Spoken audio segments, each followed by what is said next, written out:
Mining అక్రమాలపై centre for liberty chairman AB Venkateswararao సంచలన ఆరోపణలు చేశారు. జగన్ ప్రభుత్వంలో జరిగిన మైనింగ్ అక్రమాలు నేటికి కొనసాగుతున్నాయని ఆరోపించారు. కొత్తగా మైనింగ్ టెండర్లు వేసిన గతంలో ఉన్న కంపెనీలకే పన్నులు దక్కాయని విమర్శించారు.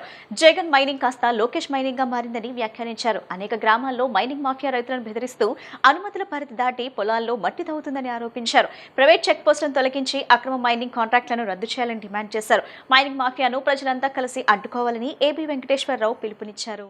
మైనింగ్ అక్రమాలపై centre for liberty chairman AB Venkateswararao సంచలన ఆరోపణలు చేశారు. జగన్ ప్రభుత్వంలో జరిగిన మైనింగ్ అక్రమాలు నేటికి కొనసాగుతున్నాయని ఆరోపించారు. కొత్తగా మైనింగ్ టెండర్లు వేసిన గతంలో ఉన్న కంపెనీలకే పన్నులు దక్కాయని విమర్శించారు.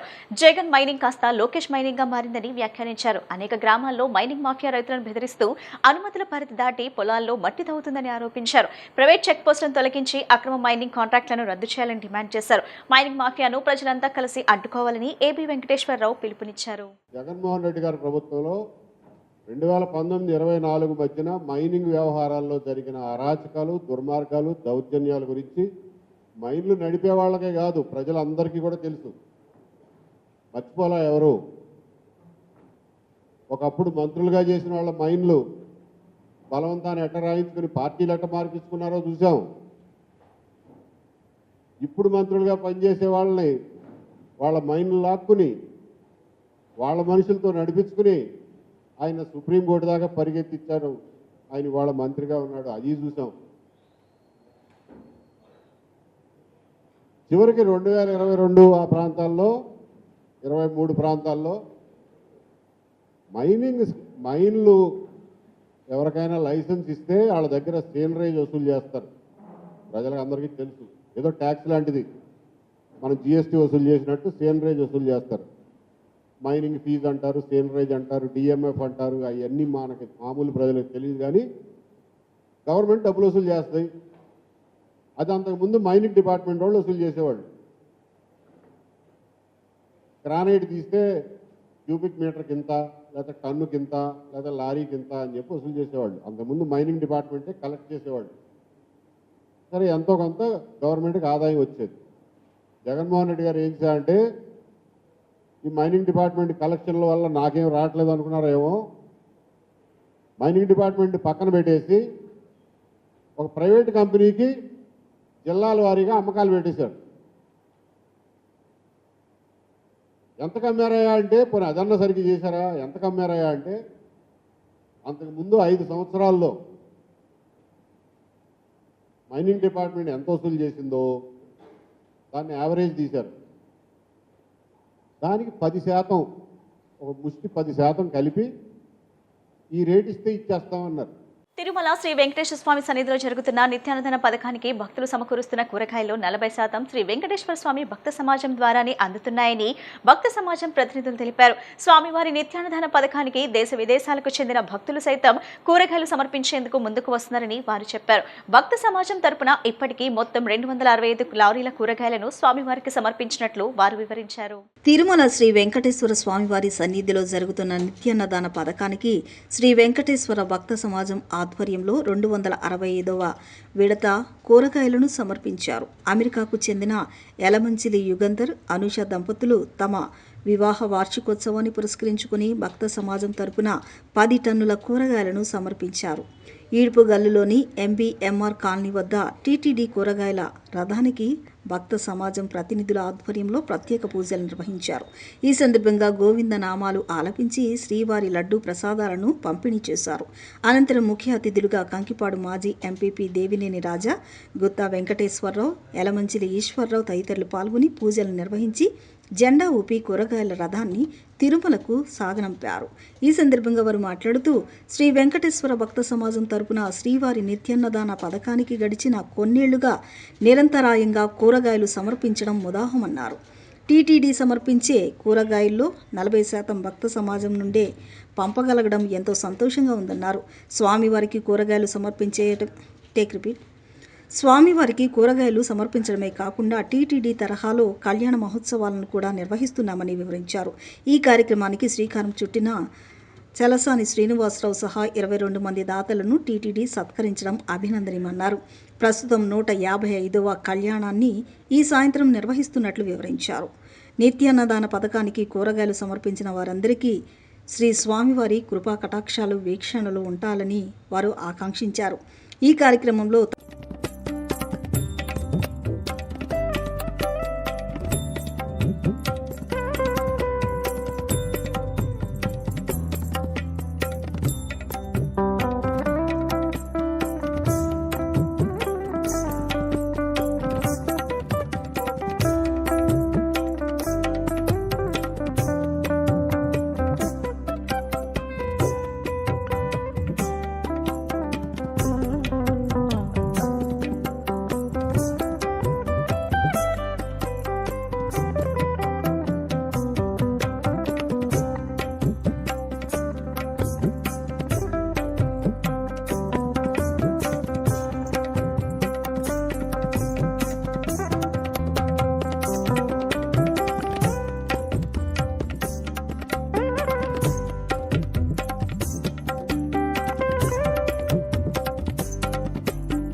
ఈడుబోల్లో మన కాలనీ నుంచి వెంకటేశ్వర స్వామివారి దేవస్థానానికి కూరగాయల లారీ వితరణగా ఇచ్చిన యలమంచి యుగంధర్ గారు, అనూష గారు దంపతులకి, వారి కుటుంబానికి వారి వివాహ మహోత్సవ సందర్భంగా ముందుగా శుభాకాంక్షలు తెలియజేస్తూ, ఈ రకంగా కూరగాయలు పంపటం అనేది చాలా వారికి వచ్చిన అదృష్టంగా భావిస్తున్నాను నేను. ఎంతోమంది ఎన్నో రకాల దాతృత్వం చేయాలనే ఉద్దేశం ఉంటుంది మనసులో, కానీ దాన్ని సరైన పద్ధతిలో సరైన విధంగా ఉపయోగించుకోవడం అనేది అది దేవుని కృప. ఈ రోజున ఈ విజయవాడకు సంబంధించిన మన జిల్లాలో ఇప్పటి వరకు 260 లారీ వాళ్ళు పంపిస్తున్నారు. దీనికి సంబంధించి వెంకటేశ్వర స్వామి గుళ్ళోనే మన గ్రామస్తులు శ్రీనివాస్ గారితో సహా కొంతమంది దీంట్లో ఈ లారీలు పంపించే కార్యక్రమంలో ఫస్ట్ ప్లేస్ వచ్చినందుకు సన్మానం చేయటం, మన గ్రామం కూడా ఆ రకంగా ప్రసిద్ధి చెందటం మన గ్రామానికి ఎంతో అదృష్టంగా భావిస్తున్నాను నేను.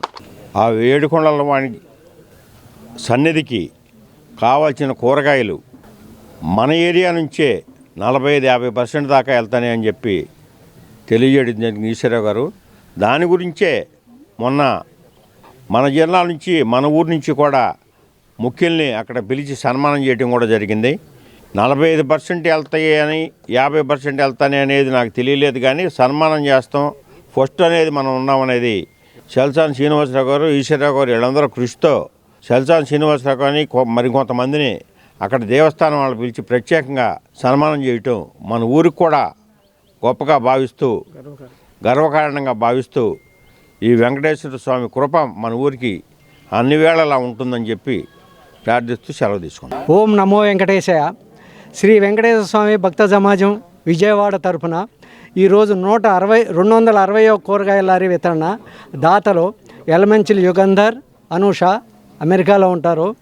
ఇవాళ వారి వివాహ వార్షికోత్సవం సందర్భంగా ఈ కూరగాయల లారీ వితరణ చేస్తున్నారు. ఈ కూరగాయల లారీ దాత వారి కుటుంబ సభ్యులు, వారి సంతానం ఆయురారోగ్య ఐశ్వర్యాలతో సుఖ సంతోషాలతో నిండు నూరేళ్లు దీవించాలని, అలాగే ఇలాంటి వితరణ కార్యక్రమాలు, భక్తి కార్యక్రమాలు వితోహంగా చేసే మహద్భాగ్యాన్ని శ్రీ వెంకటేశ్వర స్వామి వారికి ప్రసాదించాలని శ్రీ వెంకటేశ్వర స్వామిని మనస్ఫూర్తిగా వేడుకుంటూ మా భక్త సమాజం అలాగే వీడిపుగల్లు గ్రామస్తుల తరపున ఆ దంపతులకి అభినందనలు తెలియజేస్తున్నాం. ఈరోజు 260 కూరగాయల లారీ వితరణ. ఇది కూడా మన ఈడుపుగల్లుకి ఆ స్వామి ఇచ్చిన వరంగా భావిస్తున్నా. ఫస్ట్ 2014లో చల్లసాని శ్రీనివాసు ఈ కార్యక్రమాన్ని ప్రారంభించాడు. ఆయన చిన్న వానచినుకులాగా ప్రారంభమై ఆయనతో పాటు మేము కూడా చేరి నెలకి 4 కూరగాయల లారీలు చొప్పున సమర్పించే మహద్భాగ్యం ఆ స్వామివారు అనుగ్రహించారు. అలాగే ఈ స్వామివారి అనుగ్రహంతో ఇంటింటా శ్రీ వెంకటేశ్వర స్వామివారి యొక్క వైభోగం ప్రతి ఇంటా జరగాలనే సదుద్దేశంతో వెంకటేశ్వర స్వామివారి విగ్రహాలు తయారు చేయించడం జరిగింది. ఆ విగ్రహాలు తయారైనాక నేరుగా స్వామివారు మన కాలనీలోకే ఈడుపుగల్లు శ్రీ లక్ష్మీ వినీత ఎంక్లేవ్ కాలనీలోకి స్వామివారు వచ్చి వారే మన కాలనీలో మనతో సంప్రోక్షణ చేయించుకుని మొదటి కళ్యాణం మన కమ్యూనిటీ హాల్లోనే జయప్రదంగా నిర్వహించుకున్నారు. ఆ స్వామివారికి మన కాలనీ అన్నా మన ఈడుపుగల్లన్నా ఎంత అనుగ్రహం ఉందనేది ఇదే ప్రత్యేక నిదర్శనం. ఈరోజు ఇక్కడ మనం కూరగాయల లారీ వితరణ చేస్తున్నాం. కూరగాయల లారీ పంపించే కార్యక్రమంలో మన ఎలమంచిలి యుగంధర్, అనూష వారి దంపతుల వివాహ మహోత్సవంలో భాగంగా ఈ కూరగాయల వితరణకి స్వామివారికి కూరగాయల వితరణ చేయడం జరుగుతూ ఉంది. ఈ భక్త సమాజం వారు ఈ గ్రామంలోనే కాకుండా అనేక విజయవాడలోనే ఇప్పుడు సుమారుగా 260 లారీలు పంపించడం జరిగింది. ఈ 260 లారీలు వీరు వాళ్ళని ప్రోత్సహించి పంపించే కార్యక్రమంలో అనేక ఒడిదుడుకులు ఎదుర్కొని విజయవంతంగా ఈ 260 లారీని కంప్లీట్ చేయడం జరిగింది. ఒక్కొక్క లారీ పంపించాలంటే వితరణగా సుమారుగా 1 లక్ష నుంచి 1.5 లక్షల రూపాయలు కూరగాయలకి ఒక లోడుకి అయ్యే ఖర్చు అవుతూ ఉంది. దీనిని ఒక్కొక్క దాతలు కూడా చాలా దాతృత్వంతో ముందుకు వచ్చి ఒక కూరగాయలకి 1.5 లక్షల రూపాయలు ఇచ్చి పంపించడం అంటే ఇది 260 లారీ అంటే సుమారుగా స్వామివారికి మన ఈ చుట్టుపక్కల గ్రామాల నుంచి కానీ మన కాలనీ నుంచి కానీ మన వీడుపుగల్లు గ్రామం నుంచి కానీ వెళ్ళింది అంటే ఆ పంపించిన ఈ కూరగాయల వితరణని అనేక మంది ప్రజలు తిరుపతి స్వామివారి దగ్గర అన్నదానంలో వివిధ గ్రామాల నుంచి కానీ వివిధ దేశాల నుంచి కానీ వచ్చిన వాళ్ళు అనేక మంది అన్నదాన కార్యక్రమంలో దాన్ని తిని పలహారంగా దాన్ని ఎంతో అభిమానంతో సేవించే ఇదిని ఈ పంపించిన వారందరికీ కూడా ఎంతో మేలు జరుగుద్దనే నా అభిప్రాయం. ఇదే రకంగా ప్రతి ఒక్కళ్ళని కాదు, అవకాశం ఉన్న వారందరూ కూడా ఆ స్వామివారికి అన్నదానమే ముఖ్యం. అన్నిటికంటే అన్నదానంలో భాగంగా ఈ కూరగాయల వితరణ కూడా ఆ అన్నదానానికి కావాల్సిన కూరగాయలని అందరూ పంపించి ఇంకా ఈ భక్త సమాజాన్ని ముఖ్యంగా శ్రీనివాస్ గారిని, ఈ గ్రామంలో ఉన్న శ్రీనివాస్ గారిని, మన కాలనీలో ఉన్న ఈశ్వరరావు గారిని, వీరిద్దరూ ఎంతో కృషితోటే ఈ వెళ్తున్నాయి. కానీ మామూలుగా ఊరికినే ఇంట్లో కూర్చుంటే ఈ వెళ్ళవు. వాళ్ళిద్దరూ ఎంతో కృషి చేయబట్టే ఈ 1 లారీలు వెళ్తూ ఉన్నాయి. కాబట్టి వారి కృషితో పాటు దాతలు కూడా ఇంకా ముందుకు వచ్చి వారిని ప్రోత్సహిస్తూ మన దాతృత్వాన్ని కూడా చాటుకోవాలనేది నా యొక్క మనవి. అనుష అండి నా పేరు. స్వామివారికి ఇవ్వటం అదృష్టంగా భావిస్తాను అంతే. ఇంకా మళ్ళీ ఇవ్వాలి, ఇంకా ఇవ్వాలి అంతే. ఇంకా రాష్ట్రంలోని ప్రభుత్వ పాఠశాలలు, హాస్టళ్లు, కేజీబీవీలు, గురుకులాల్లో విద్యార్థుల భద్రతపై ప్రభుత్వం నిర్లక్ష్యం వహిస్తుందని మాజీ ఎంపీ డాక్టర్ తలారి రంగయ్య ఆరోపించారు. గత కొద్ది కాలంగా దాదాపు 100 మంది విద్యార్థులు మృత్యువాత పడ్డారని, ఎక్కువగా 8 నుంచి 13 ఏళ్ల మధ్య వయసున్న పేద పిల్లలే ప్రాణాలు కోల్పోతున్నారని అన్నారు.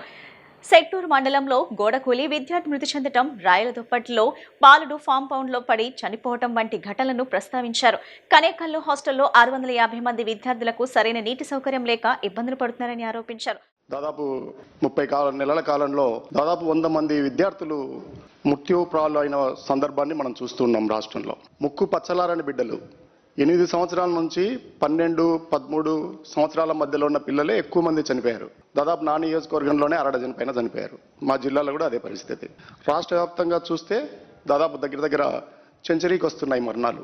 ప్రపంచవ్యాప్తంగా, దేశవ్యాప్తంగా లోకేష్ గారి పనితీరు చాలా బాగుంది, ఆయన వెళ్ళి పరిశ్రమలు తీసుకొస్తున్నాడని చెప్తున్నారు. కానీ ఇక్కడ విద్యాశాఖ నిర్వహిస్తున్న పనితీరు ఏమాత్రం కూడా ఆమోదయోగ్యంగా లేదు. ఇదొక రాజకీయ అంశంగానో, లేకపోతే పార్టీలకు సంబంధించో, లేదా పార్టీ జెండాలు అజెండాలకు సంబంధించిన విషయం నేను మాట్లాడట్లేదు. ముక్కు పచ్చలారని బిడ్డల గురించి, వారి మరణాల గురించి నేను మాట్లాడుతున్నాను. ఒక మానవీయమైన అంశం గురించి నేను మాట్లాడుతున్నాను. నిన్న సాయంత్రమే తీసుకుంటే సెట్టూరు మండలంలో జెడ్పీ హై స్కూల్లో 2 విద్యార్థులు ఎలా అంటే అసలు వాళ్ళని చూస్తుంటే ఎంత అన్యాయంగా అంటే, ఆ పక్కన గోడ పక్కకి వాళ్ళు వాష్రూమ్ నేచర్ కాల్కి వెళ్ళారు. అక్కడ గోడ కూలి ఒక పిల్లవాడు చనిపోయాడు అక్కడే. ఆ అబ్బాయి పేరు హర్షవర్ధన్, తేజ హర్షవర్ధన్, ఎస్సీ అబ్బాయి. అలాగే అక్షయ్ అనే అబ్బాయికి కాలు కూడా విరిగిపోయింది. అక్షయ్ పరిస్థితి అయితే ఇంకో ఘోరం. చనిపోయిన పిల్లవాడి కుటుంబము పేదదే. అక్షయ్కి అయితే తండ్రి కూడా లేడు, తల్లి బెంగళూరులో ఉంది. తాత దగ్గర వదిలిపెడితే వాళ్ళకు తిండికి కూడా సరిగ్గా జరగక హాస్టల్లో పెట్టేస్తే హాస్టల్లో జరిగిన మృత్యు ఇది. అలాగే రాయల పొద్దుడ్డిలో కూడా అంతే. ఒక అబ్బాయి మధ్యాహ్నం పూట నేచర్ కాల్కి వెళ్ళాడు. అక్కడ పరిస్థితి ఏమిటంటే అక్కడే అబ్బాయి పాంపండ్లో పడి చనిపోయాడు. అలాగే ఆర్ట్స్ కాలేజ్లో, అలాగే మన ఇంకో కాలేజీలో, ఇట్లా అన్ని చోట్ల కూడా ఏం జరుగుతుందంటే ఈ ప్రభుత్వానికి కనీసము పిల్లలకి, నేను ఈ భాష కరెక్ట్గా ఉండదేమో కానీ వాడుతున్నాను, దొడ్డికి పోతే ముడ్డి కడుక్కోవడానికి కూడా నీళ్ళు ఇవ్వలేకపోతున్నారు. కనేకల్లో 650 మంది పిల్లలుంటే ఆ దుర్గంధం మధ్యలో నేనైతే గట్టిగా చెప్తున్నాను విద్యాశాఖకి, ముఖ్యంగా విద్యాశాఖ మంత్రికి, కనీసం 4 నిమిషాలు మీరు నిలబడగలిగితే కనేకల్లు హాస్టల్ దగ్గర ఆ బాత్రూముల్లో నీళ్లు లేని పరిస్థితుల్లో నేను ఖచ్చితంగా మీ పట్ల గౌరవాన్ని పెంచుకుంటాను.